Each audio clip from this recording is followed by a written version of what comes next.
Tanda tanya motif pembunuhan artis Sandi Permana oleh tetangganya sendiri akhirnya terjawab. Tersangka NI alias Gimbal ternyata menyimpan dendam kesumat. Motif pembunuhan ini terungkap setelah polisi melakukan interogasi terhadap pelaku. Pria berusia 45 tahun ini mengaku hubungannya dengan korban Sandi Permana sudah tidak akur sejak lama. Dan untuk membahasnya telah hadir di jaringan virtual kriminolog Ahmad Hisham. Selamat malam Pak Hisham. Selamat malam Mbak Caca. Baik, Pak, fenomena orang dekat membunuh, nekat membunuh ini bukan kali pertama. Tapi bisa dijelaskan terlebih dahulu tidak Pak, apa sebenarnya yang biasanya pada umumnya membuat orang dekat ini nekat membunuh, kalau dalam konteks ini tetangganya sendiri? Oke, baik, terima kasih. Pertama, definisi orang dekat itu apa gitu ya? Apakah orang dekat itu artinya keluarga, atau dekat dalam artian jarak, atau dekat dalam artian hubungan batin? Nah, jadi kalau untuk kasus ini, saya mungkin lebih bisa bilang hubungan tetangga ya. Hubungan sosial antar anggota masyarakat yang memiliki jarak proximity yang nggak jauh, satu RT, satu RW, atau satu komplek. Nah, sebenarnya tanpa mengurangi rasa hormat ya, rasa sedih juga kepada korban, saya mesti bilang bahwa kasus seperti ini banyak terjadi di masyarakat. Cuman tidak terekspos saja. Kejadian yang sekarang itu terekspos mungkin karena karena korban merupakan public figure, pemain film atau sinetron gitu ya. Sehingga ada sorotan tertentu dari publik kepada kejadian yang sekarang terjadi. Ini sebetulnya adalah ketegangan atau konflik sosial yang biasa terjadi, bukan biasa, banyak terjadi di masyarakat. Antar tetangga yang ribut, yang saling dendam, nggak pernah teguran. Itu banyak. Dan juga sampai berujung pada bentrok fisik, itu juga banyak terjadi. Jadi masalahnya adalah di masyarakat kita ini banyak sumber-sumber ketegangan sosial.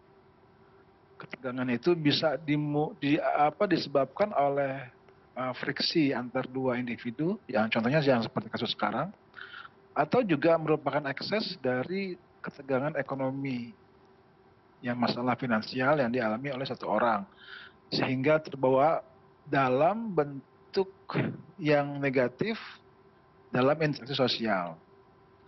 Nah, kita tahu bahwa di masyarakat kita itu banyak, umumnya ya, itu banyak ikatan-ikatan sosial yang mungkin selama ini dipandang remeh, seperti arisan di komplek, arisan RT, kemudian ada lagi pengajian atau gotong royong atau hal-hal lain. Nah, institusi seperti itu, kegiatan-kegiatan seperti tadi yang saya sebutkan, itu mampu meredam konflik sosial.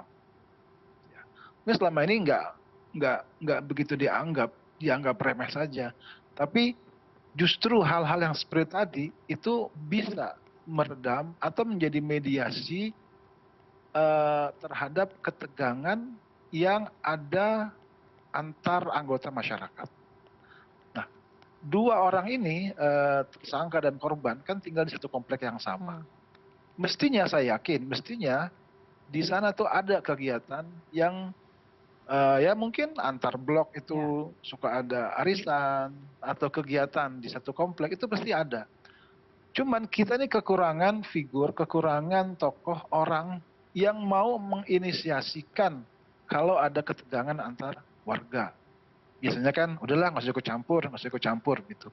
Nah, itu tanda kutip merawat dendam yang ada. Harusnya ketika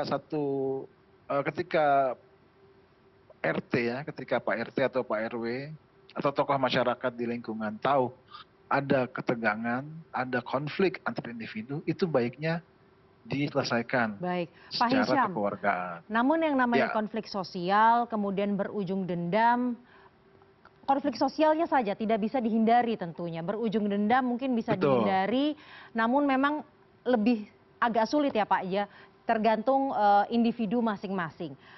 Tapi masalahnya ini sampai nekat membunuh. Bagaimana menjelaskannya?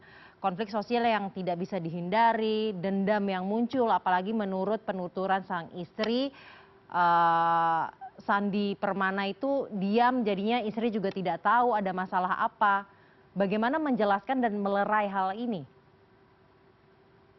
Nah, dalam kehidupan bermasyarakat bertetangga, itu nggak mungkin kalau sama sekali nggak ada yang tahu.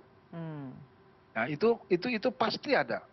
Karena apa? Karena baik seseorang yang menjadi korban atau yang tersangka ini atau pelaku itu pasti punya kawan dan pasti ada tempat bercerita. Gitu. Nyaris tidak mungkin kalau dia tidak punya orang yang untuk berbagi. Kemudian kejadian-kejadian yang terjadi antar kedua pihak ini, ya dari berbagai informasi, berbagai sumber yang saya baca, itu terjadi di area publik, bukan di area private.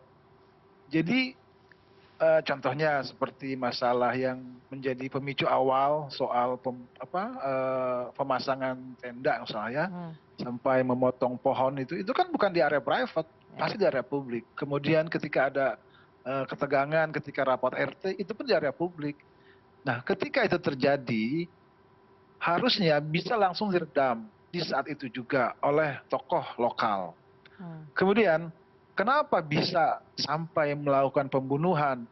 Nah, ini yang disebut dengan emosi sesaat. Jadi pelaku sedang memperbaiki motor, kemudian diberitakan pelaku itu meludahi gitu ya. Apakah betul atau tidak, tapi informasi yang saya dapat.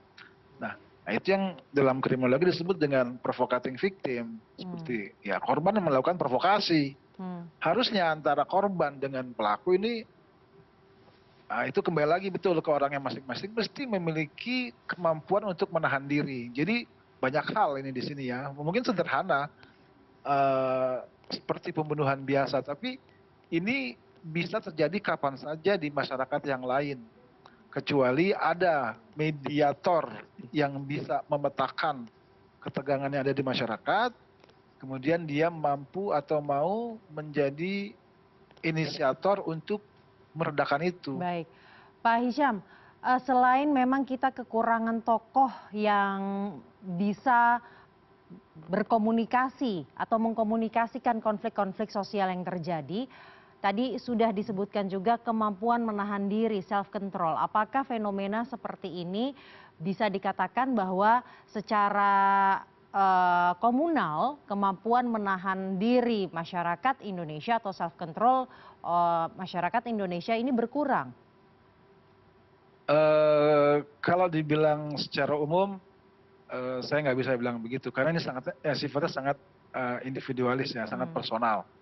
Karena kita nggak tahu kemampuan daya tahan seseorang dari godaan untuk melakukan kejahatan. Sebesar apa dia bisa menahan diri. Dan kadang-kadang di jalanan juga kita lihat gesekan antar pengendara motor dan pengendara mobil. Ada yang sampai tubrukan pun mereka berdua bisa salaman gitu kan. Tapi ada yang cuma kesenggolan dikit langsung keluar, langsung ngeluarin air soft gun atau sambil mukul-mukul. Nah itu kita nggak bisa menyamaratakan. Karena yang menjadi sebab atau menjadi penenang atau penahan di masing-masing orang itu berbeda-beda. Sehingga kita di masyarakat selain harus bisa menahan diri, kita juga harus bisa membantu orang menahan diri, jangan ngomporin gitu. Jangan kipas-kipasin kalau ada yang ribut. Kita kan nggak tahu apa yang dihadapin, apa yang ada di dalam hatinya. Kalau kita nggak bisa membantu, minimal jangan ngomporin. Kita bicara secara umum aja di masyarakat yang ada di kita, entah di level RT, RW, di sekolah, di kampus juga, kan selalu ada pihak-pihak yang senangnya itu senang lihat orang ribut gitu. Nah, dari situlah mestinya ada orang yang berinisiasi menjadi mediator. Walaupun semakin ke sini kita nggak bisa pungkiri bahwa masyarakat semakin individualis. Di rumah pun individualis, handphone. Sehingga di sifat individualis itu pun kebawa kemana-mana. Ketika kita bergaul di kantor, kita bergaul di masyarakat, bahkan ketika acara RT pun masing-masing diem-dieman aja kan, main handphone. Pak Hisham, apakah Secara umum lagi, baik, Pak Hisham, apakah semakin individualistisnya masyarakat Indonesia itu ada hubungannya dengan rendahnya atau merendahnya self control orang, terus merendahnya juga rasa empati agar tidak ngompor-ngomporin? Apakah itu ada hubungannya, Pak? kalau dengan self control itu jelas nggak ada ya, karena itu dua hal yang berbeda. Tapi kalau untuk ngompor-ngomporin, nah ini saya belum bisa bilang ada atau tidak. Tapi yang jelas semakin tinggi sifat individualis, maka orang akan cenderung cari selamat. Nggak mau ikutan, tanda kutip nggak mau ikutan ya. Tapi di sisi lain, kalau memang itu sifat individualis diarahkan ke tempat yang lebih baik, harusnya semakin meredam konflik. Karena udahlah, gue nggak mau ribut, udahlah gue nggak mau berantem sama si Anu. Nah, itu, jadi ini mesti ada penelitian yang lebih lanjut. Baik. Kalau berbicara tentang kasus ini, dendam kesumat ini, berarti bisa dikatakan tidak ada hubungannya dengan individualistis tadi? Oh, individualis ini harus dilihat secara masyarakat, secara sosial. Artinya, saya yakin friksi antar dua pihak ini, antar dua orang ini, itu diketahui oleh orang-orang sekitar. Tapi orang-orang sekitar, apakah ada orang sekitar yang mau sebelum ini ya berinisiatif untuk meredakan, cari untuk aman tadi, Pak mengakurkan. Hisham? Cari aman tadi? Nah, kemungkinan betul, nggak mau ribut gitu. Tidak Nggak mau ikut ribut? campur deh bahasa halusnya. Tapi bahasa umumnya lah, cari aman lah, ngapain sih ikut campur, tak ada apa-apa gue yang kena, nah kan kayak gitu. Baik, itu artinya sebenarnya jika ada kriminal, tindakan kriminal yang terjadi di ruang publik, kasus ini, contohnya kasus ini, sebenarnya ada faktor-faktor sosial yang membuat itu terjadi. Tanggung jawab sosial ada di situ. Tidak semua kejahatan atau tindakan kriminal bisa dikaitkan dengan masalah individualis. Contoh seperti pencurian kendaraan bermotor, pencurian di lingkungan masyarakat, itu biasanya masyarakat kompak. Tidak ada unsur individualis di situ, walaupun mereka nggak saling kenal ya. Tapi ini lebih kepada hal-hal yang bersifat individualis, yang bersifat individu.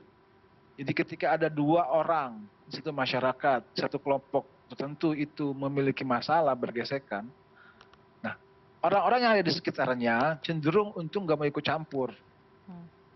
Kenapa? Oh, ini bukan urusan saya nggak ada masalah dengan dia, saya nggak ada masalah dengan B, A dan B itu dunia teman saya, kalau saya ikut campur, saya seperti memihak. Nah, itu pandangan-pandangan seperti itu yang membuat dua pihak tadi tidak bisa melakukan rekonsiliasi, karena nggak ada orang yang mau maju untuk mengakurkan keduanya. Jadi nggak semua tindakan kriminal ya. Nah, apakah ada tanggung jawab sosial di sini? Ada, khususnya pemimpin wilayah di situ, minimal RT atau RW-nya, karena RT RW juga dari Babin Kamtipmas ya, kalau sudah levelnya agak ini ya, agak serem gitu. Nah, itu Babinsa juga mestinya diinformasikan. Apalagi ini sudah cukup panjang ya, dari 2019 ini sudah 5 tahun. Mestinya ini sudah cukup lama, sehingga ada baiknya itu diredakan pakai aparat lah, kan sudah ada di kelurahan. Baik, setidaknya ada dua pelajaran yang bisa kita dapatkan dari kejadian ini. Pertama, kita harus mampu menahan diri sendiri dan juga tidak ngompor-ngomporin orang lain. Kemudian kita juga harus peduli sosial ya, tahu kapan harus ikut campur dalam tanda kutip ya, bersikap. Baik, terima kasih Pak Hisham, kriminolog telah bergabung bersama kami malam hari ini di Prime News. Baik, terima kasih.